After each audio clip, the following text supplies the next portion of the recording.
Hello, welcome to my Sanctum Sanctorum here at Bedrock Central. My name's Scott Shaw.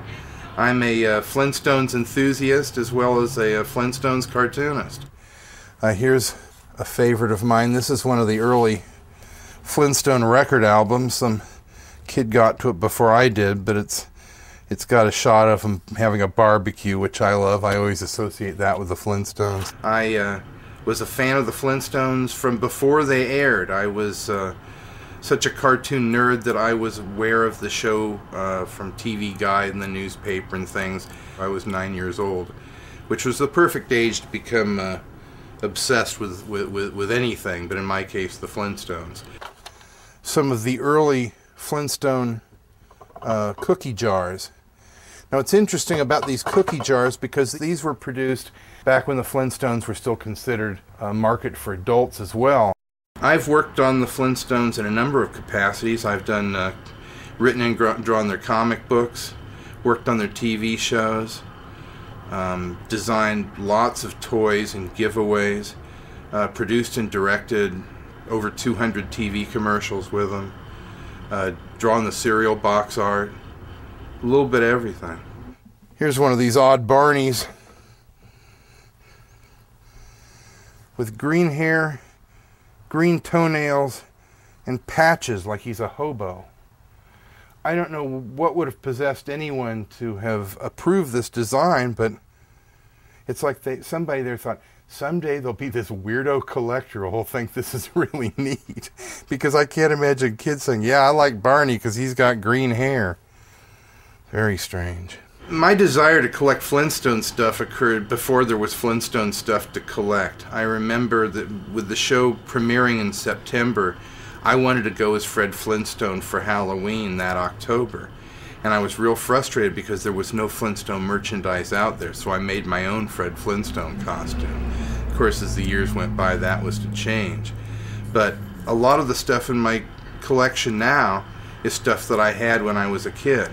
The first wave of Flintstone stuff that I noticed, and looking back on it now as somebody that's done a lot of the merchandise, were print material, because that was the fastest to produce. And the earliest stuff was, of course, comic books and coloring books and story books and that sort of thing. This was a color by number coloring book. And in fact, this was the one I bought when I was a kid. I made my own color chart.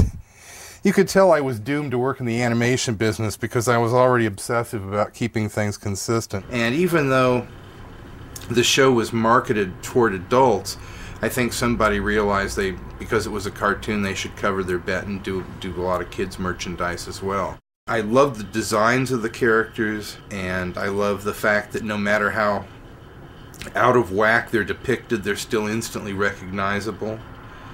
And as collectibles, I just personally get a big creative thrill out of having them around. I mean, it really, recharges my battery. And it's like when I see what's gone before and I, try to turn my head to thinking, well, what would fit the characters and what would they say and what would they do? It helps me a lot. I've picked up Flintstone items from all over the world. I don't know what the collector mentality is on it, but I know, for example, this is a shampoo container from Japan. And I didn't even know the Flintstones were popular in Japan, but this is one of the nicest items I've got because it actually not only has Wilma, but I mean, one of the main gags of the show was that all the animals kind of worked in various positions, supporting the characters, doing different menial jobs. So it's got this pelican here as a tub. I think these are really good. And the characters who were originally designed by Ed Benedict, this pretty much follows those model sheets, even to the way they're holding their fingers up in the back and everything. I mean, the only thing that's different about this is Barney has a little bit of whites to his eyes, which he's never had.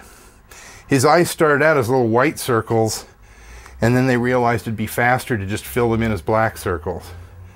This is from Germany. It's not the best depiction of Fred, but it's certainly weird, and I like that.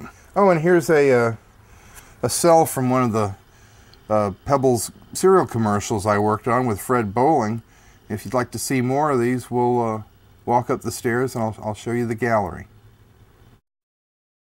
Alright, well here's the stairwell where I've got a lot of Flintstone cells and artwork from various Flintstone animated productions. This one here is a good one. I believe that was created specifically for the 3rd season of the Flintstones. That's a commercial bumper that would have this piece of hide here animate like a flapping flag, and they'd superimpose the sponsor. I remember Hellman's Mayonnaise being one of the sponsors that season. Here's a comparative model sheet drawn by Dick Bickenbach, who redesigned the Flintstones. And there is above the pebbles is one from the main titles with Fred coming into the quarry to clock in.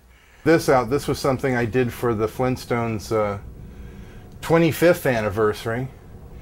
This was a poster that was only given out, I believe, to people in the business. We did an imitation of one of the cave paintings in France, except I added the Flintstones having a barbecue in the middle of all the bison and mastodons there. Bought the mat. The cells from the original series, which were hand inked and actually used, you can usually see if you find one, there's like notations at the bottom near the peg holes about what production they were for. There's usually some numbers or something. Those in my mind are the desirable ones to try to find, because you can actually find them in the shows themselves.